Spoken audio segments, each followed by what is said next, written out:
Friends, എല്ലാവർക്കും നമ്മുടെ ഇന്നത്തെ റിവ്യൂയിലേക്ക് സ്വാഗതം. ഈ എപ്പിസോഡൊക്കെ ആകുമ്പോഴേക്കും വേദയും വിക്രമും നല്ല സ്നേഹത്തിലായിരിക്കും കേട്ടോ. വിക്രമിന് വേദ എന്ന് പറഞ്ഞ ജീവനായിരിക്കും, വേദയ്ക്ക് തിരിച്ചു അങ്ങനെ തന്നെയാണ് കേട്ടോ. അപ്പോൾ അങ്ങനെ ഒരു ദിവസം വേദയും വിക്രമും കൂടി വേദയുടെ വീട്ടിലേക്ക് പോവാണ് കേട്ടോ. വേദയുടെ വീട്ടിലേക്ക് പോകാൻ നിൽക്കുകയാണ്. അവൻ്റെ വീട്ടിലെത്തി കഴിഞ്ഞാൽ വീട്ടിലിപ്പോൾ വിക്രമിനെ എല്ലാവർക്കും ഇഷ്ടമാണ് കേട്ടോ. വേദയുടെ അച്ഛനൊക്കെ വിക്രമിന് പറഞ്ഞാൽ നല്ല ഇഷ്ടമാണ് കേട്ടോ. മരുമകനായിട്ടല്ല, സ്വന്തം മകനെ പോലെയാണ് വിക്രമിനെ വേദയുടെ അച്ഛൻ കാണുന്നത് കേട്ടോ. വിക്രം പല സാഹചര്യങ്ങൾ കാരണമാണ് അങ്ങനെയൊക്കെ ആയിരുന്നത്. മുന്നേ അവൻ ജീവിച്ച സാഹചര്യങ്ങൾ പെട്ടെന്ന് എന്തൊക്കെയോ മാറ്റം സംഭവിച്ചതിന് ശേഷമാണ് അവനൊരു ഗുണ്ടയെ പോലെ ആയതെന്നൊക്കെ വേദയുടെ അച്ഛന് മനസ്സിലായതിനു ശേഷം വേദയുടെ അച്ഛൻ നന്നായിട്ട് വിക്രമിനെ സ്നേഹിക്കുന്നുണ്ട്. എല്ലാവരും, ആ വീട്ടിലെല്ലാവരും വിക്രമിനെ അതേപോലെ സ്നേഹിക്കുകയും പരിഗണിക്കുകയും ഒക്കെ ചെയ്യുന്നുണ്ടായിരുന്നു. അപ്പോൾ അങ്ങനെ ഇതൊക്കെ കാണുമ്പോൾ വേദയുടെ അച്ഛനും അമ്മയും വിക്രമനെ നന്നായി സ്നേഹിക്കുകയും അവനോട് അതുപോലെ സംസാരിക്കുകയും അവനെ എല്ലാ കാര്യത്തിലും പരിഗണിക്കുകയൊക്കെ ചെയ്യുന്നത് കാണുമ്പോൾ വേദയ്ക്ക് ചെറിയൊരു കുശുമ്പൊക്കെ ഉണ്ട് കേട്ടോ.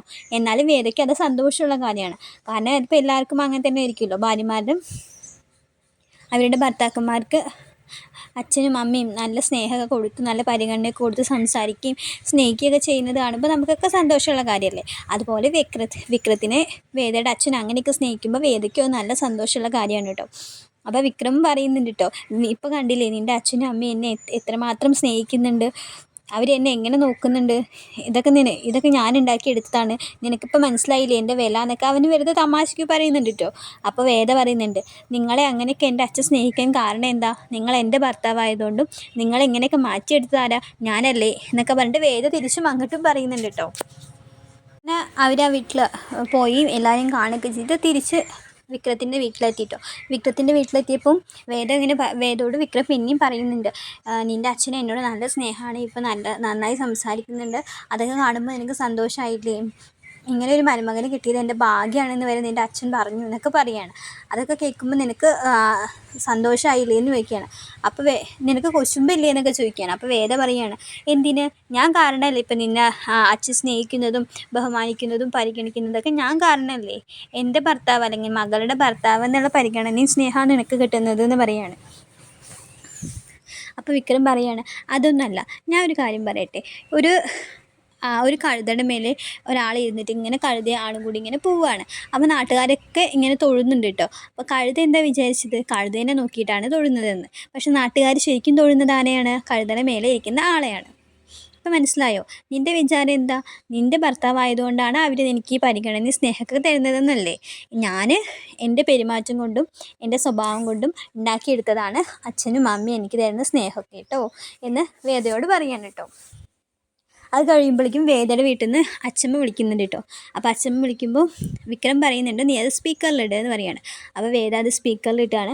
വേദ സ്പീക്കറിലിട്ടപ്പോൾ അമ്മയും അച്ഛമ്മയും കൂടി സംസാരിക്കാനുണ്ട്. പറയാണ്, മോളെ വീട്ടിലെത്തിയോ, വിക്രത്തിൻ്റെ ഇവിടെ അല്ല, അച്ഛന് ഭയങ്കര ഇഷ്ടമായി, അച്ഛൻ ഇപ്പോഴും വിക്രത്തിൻ്റെ കാര്യം തന്നെ പറഞ്ഞുകൊണ്ടിരിക്കുന്നത്, നല്ലൊരു മകനാണ് അവൻ, നല്ല സ്വഭാവമാണ്, അച്ഛന് ഒരുപാട് സന്തോഷമായി, വിക്രം നീ നന്നായി ജീവിക്കുന്നത് കാണുന്ന അച്ഛന് അങ്ങനെയൊക്കെ അച്ഛൻ പറഞ്ഞു എന്ന് പറയുകയാണ്. അപ്പോൾ ഇതൊക്കെ കേൾക്കുമ്പോൾ വിക്രം ഒന്നും കുറച്ച് ബിൽഡപ്പ് ഇടുന്നുണ്ട് കേട്ടോ. വിക്രം ഇത് കേൾക്കാൻ വേണ്ടിയിട്ടാണല്ലോ പറഞ്ഞത് സ്പീക്കറിലിടാൻ.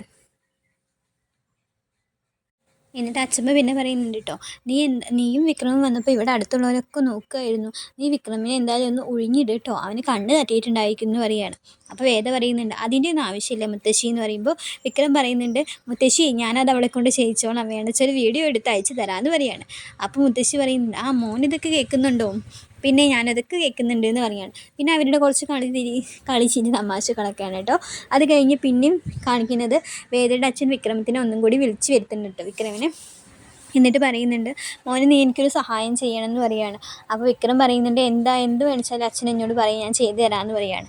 അപ്പോൾ അയാൾ പറയുന്നുണ്ട്, ഇത് നിന്നെക്കൊണ്ട് മാത്രമേ ചെയ്യാൻ പറ്റുള്ളൂ, അതാണ് ഞാൻ നിന്നോട് പറയുന്നത് പറയുകയാണ്. ഇവിടെ അടുത്തൊരു സ്ഥലമുണ്ട്, അവിടെ കുട്ടികളെ കൊണ്ടും വയസ്സായവരെ കൊണ്ടൊക്കെ നല്ല പണി എടുപ്പിക്കുന്നുണ്ട്, ഉപദ്രവിക്കുന്നുണ്ട്, പക്ഷെ അവർക്ക് മതിയായ വേതനം ഒന്നും നൽകുന്നില്ല എന്നൊക്കെ പറയുകയാണ്.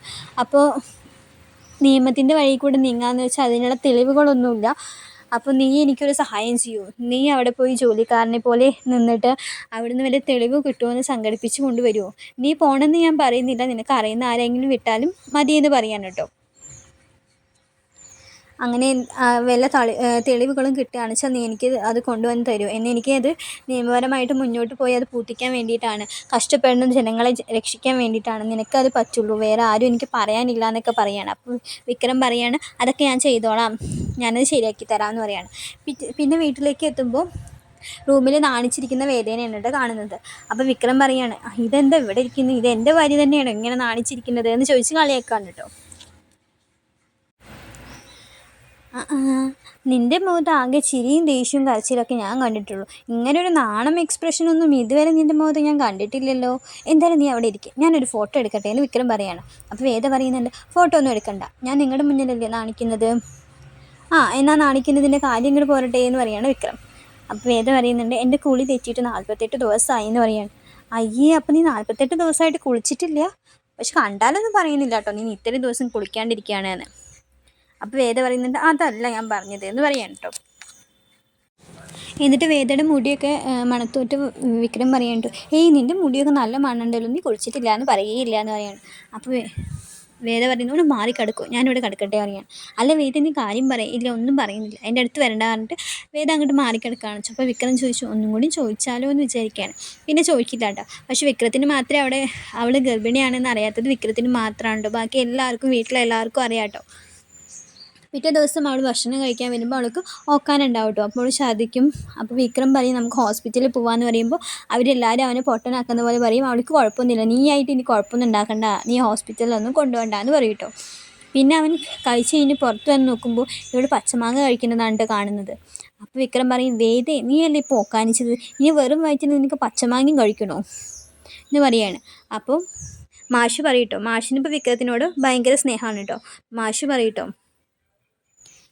നിനക്കെന്താ അവൾക്ക് കഴിക്കാൻ തോന്നുന്നു വെച്ചാൽ അവൾ കഴിച്ചോട്ടെ എന്ന് പറയാണ്.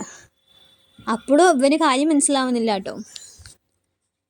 അപ്പോൾ ശ്രീജയുടെ മകളാണ് പറയാം കേട്ടോ ആൻറ്റിയുടെ വയറ്റിലേ കുഞ്ഞുവാവുണ്ട്, എനിക്കൊരു കുഞ്ഞ് അനിയൻ എന്ന് പറയാണ് കേട്ടോ.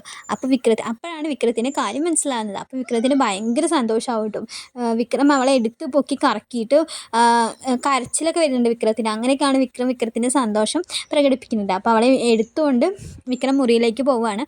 അവിടെ എത്തിയിട്ടാണ് വിക്രത്തിൻ്റെ സന്തോഷം പ്രകടിപ്പിക്കുന്നത് കേട്ടോ. അപ്പോൾ നല്ല നല്ല എപ്പിസോഡ്സാണ് വരാൻ പോകുന്നത്. വീഡിയോ ഇഷ്ടമായി കഴിഞ്ഞാൽ അതൊന്ന് ലൈക്ക് ചെയ്യണം, സബ്സ്ക്രൈബ് ചെയ്യണം. താങ്ക്